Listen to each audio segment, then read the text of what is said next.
back to the emails that ended up being placed in the public record.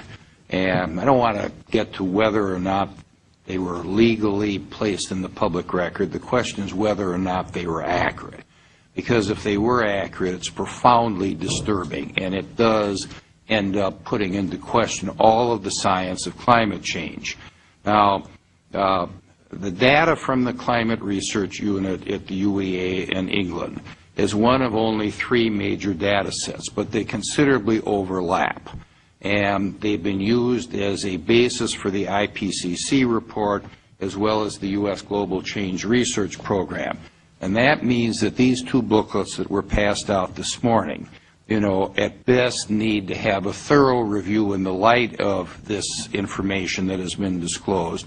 And at worst, it's junk science, and it is a part of a massive international scientific fraud.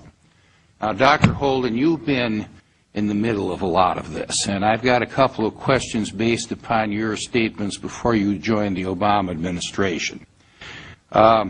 You gave an interview in August of 2006 with BBC News in the UK, and you said that a sea level rise of up to 13 feet was in the realm of possibility. However, that's 11 feet higher than what the IPCC has estimated over this period of time, which is somewhere between 7 and 23 inches.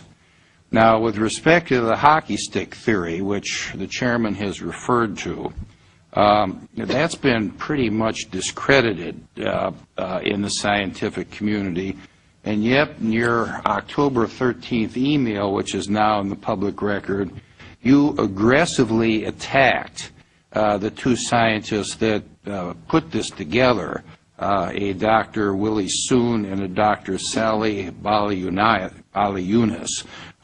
for that. Now, I think it's pretty clear that in both cases you were wrong. And I guess I'd like to know if you're concerned now that you're in the White House and representing all of the public, whether you're concerned about the misrepresentation of the state of science with respect to global warming. And I'd also like to know if you still support the principal critic of the those who trash the hockey stick theory, and that is a Dr. Michael Mann, knowing of his efforts now to hide his data and to encourage his colleagues to shut out journals like Climate Research to publish works contrary to his own bias. Congressman, let me try to take those in the order you asked them.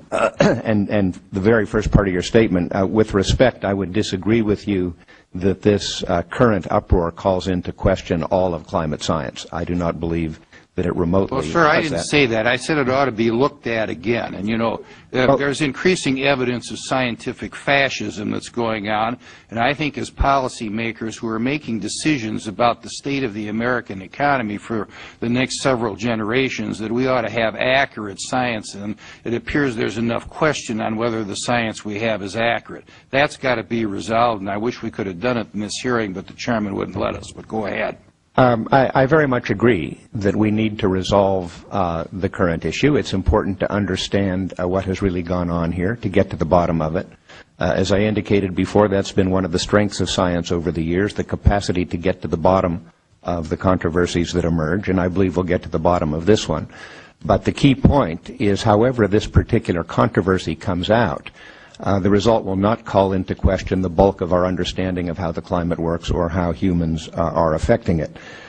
You mentioned an interview of mine a few years ago in which I talked about the possibility of a sea level rise in this century as much as 13 feet. That was based on scientific peer-reviewed publications that appeared in the early 2000s that indicated that over geologic time in periods of natural climate change, there had been episodes in which the rate of sea level rise increased by as much as 2 to 5 meters per century, and that this could not be ruled out at the temperatures for which we were heading in the 21st century as a result of our activity. You're still 11 feet above what the IPCC was recommending.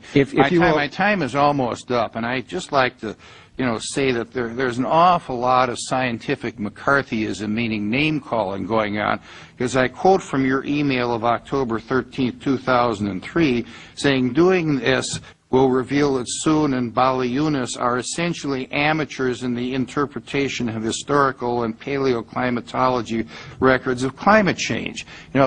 You're not dealing with their issue, you're calling them names. And I think we ought to get to the bottom of this without having the name calling.